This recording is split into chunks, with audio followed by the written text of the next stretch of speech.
Hi guys, a very good morning, hope you are well. And NPL को लेकर के एक अपडेट आया था। हालांकि अभी थोड़ा सा ऑफिशियल होने में टाइम है, लेकिन ये अपडेट काफी स्ट्रॉन्ग सोर्सेस है, इसलिए मैंने सोचा आपसे डिस्कस करते हैं एंड लेट्स सी कि ये कितना पॉजिटिव जा सकता है। ठीक है, सबसे पहले खबर हमें कल मिल गई कि नेपाल प्रीमियर लीग 30 से 21 तक होने वाला है, विंटर्स में होगा। लोगो हमने देख लिया, टीम्स के बारे में इन्फॉर्मेशन आ गई, लेकिन एक चीज जो शायद सबसे ज्यादा इंपॉर्टेंट थी वो हमें नहीं पता चली थी अब तक, और वो है फ्रेंचाइजेस की इन्वॉल्वमेंट। कि भाई कौन कौन सी फ्रेंचाइज होंगी, कौन कौन सी टीम्स होंगी और किस तरह से टीम का डिवीजन होने वाला है। लेकिन इसमें एक अपडेट आया, और अपडेट ये है कि कोई भी अदर फ्रेंचाइज, मतलब फ्रेंचाइज फ्रॉम अदर कंट्री जो है वो इसमें पार्टिसिपेट नहीं कर सकती है, वो इसमें इन्वॉल्व नहीं हो सकती है। मतलब हम कुछ टाइम पहले देख रहे थे कि यार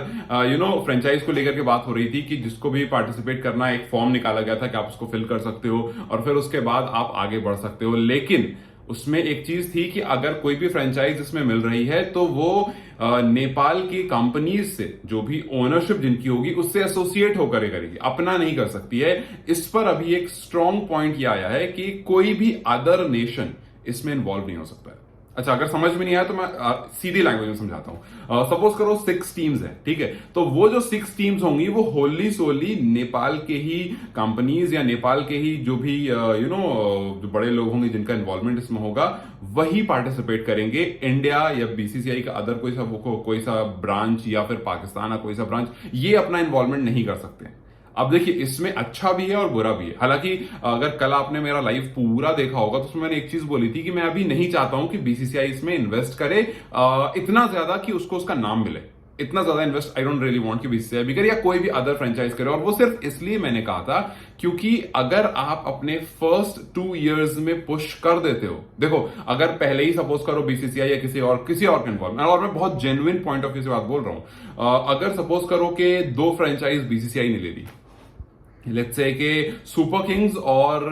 Challengers Bangalore, sorry not Challengers, royal Challengers, ये दो। अब रॉयल चैलेंजर्स के बाद आपकी कोई सी टीम और सुपर किंग्स से पहले आपकी कोई सी टीम, तो 6 में से 2 टीम तो बीसीसीआई की हो गई। तो उसमें बहुत ज्यादा जो है ना वो अपना वाला फील नहीं आएगा। आपकी अपनी लीग है तो अपना वाला फील नहीं आएगा। और and that is the reason शायद नेपाल ने भी, कैन ने भी ये बात कही है कि भाई कोई भी अदर फ्रेंचाइज का इसमें इन्वॉल्वमेंट नहीं होगा। इन्वॉल्वमेंट जो भी होगा वो हमारा ही होगा, हमारी ही टीम्स होंगी और सब कुछ हमारा ही होगा, which is actually very good. कभी कभी ऐसा होता है ना, आपको स्टार्ट थोड़ी स्लो मिलती है लेकिन बहुत स्ट्रांग मिलती है, वो चाहिए यहां पर। आपको स्लो स्टार्ट मिले कोई बात नहीं, बट स्ट्रांग स्टार्ट मिले। अगर आपके पास लेट्स से कि इन्वेस्टमेंट के लिए 100 करोड़ है या 200 करोड़ है, अगर आप 200 करोड़ इन्वेस्ट करते हो उसमें, ठीक है, आई अंडरस्टैंड कि 6 टीम के लिए 200 करोड़ कम है, लेकिन इट्स फाइन। अगर आप स्टार्ट कर रहे हो वो 200 करोड़ ठीक है, वहां से आप पुश कर सकते हो। इवेंचुअली जाकर के 2 साल बाद आप खुद देखोगे कि आपको ऐसे ब्रांड प्रमोशंस और ऐसे स्पॉन्सरशिप्स आएंगी कि सब खत्म हो जाएगा। फिर वो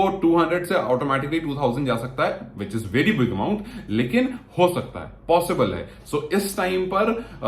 अभी अगर 100 CR का भी आपका इन्वेस्टमेंट है, फाइन, आई डोंट थिंक ये बहुत बड़ी प्रॉब्लम होगी। बिकॉज आपको अभी इस टाइम पर कुछ चाहिए तो वो चाहिए अपनी प्रोडक्शन वैल्यू अच्छी, वो चाहिए कि भाई जब आपके मैचेस हो रहे हैं और जब वो टेलीकास्ट हो रहे हैं, जब वो ब्रॉडकास्ट हो रहे हो, तो वो अच्छे लेवल पर हो। आपको ये एग्जैक्टली नहीं चाहिए कि भाई शुरू में ही बीसीसीआई आकर के पैसा इन्वेस्ट कर दे, या फिर पाकिस्तान से पीएसएल का कोई सी टीम, कोई सी फ्रेंचाइज आकर के पैसा इन्वेस्ट कर दे, या फिर किसी और कंट्री की कोई सी फ्रेंचाइज आकर के इसमें इन्वेस्ट कर दे, फिर ओनरशिप बढ़ जाती है और वो आई डोंट थिंक कि बहुत अच्छा होता है। सो इट्स बेटर कि नेपाल की शुरुआत थोड़ी स्लो, और इसीलिए मैंने कल ये बात कही थी कि अभी आई डोंट रियली वांट कि 2 साल तक इसमें ना कोई और फ्रेंचाइज इन्वॉल्व हो। ठीक है, इन्वेस्टमेंट आई थिंक की होगी, लेकिन आपको ओनरशिप नहीं मिलेगी, आपका नाम कहीं पर नहीं आएगा। लेट्स से कि बीसीसीआई की या पीसीबी की हो सकता है 10% 20% इन्वेस्टमेंट हो जाए, बट वहां पर आपका नाम नहीं आएगा। There won't be any Karachi kings, obviously Karachi नाम नहीं होगा, आपके स्टेट का नाम होगा, but there won't be any kings and there won't be any super kings, there won't be any royal challengers, there won't be any royals. तो ये जो फ्रेंचाइज हैं अलग अलग, वो आपके पास नहीं होंगी क्योंकि आपकी अपनी फ्रेंचाइज होगी, which is going to be a very interesting and very good part of it. And that's why I made this video कि I wanted you guys to tell me कि आप इसको किस तरह से देखते हो। डू यू थिंक के स्लो स्टार्ट सही है, slow start but strong start, या फिर आप चाहते हो कि नहीं यार शुरुआत ही इतना मेगा हो कि बस the entire world start talking about it.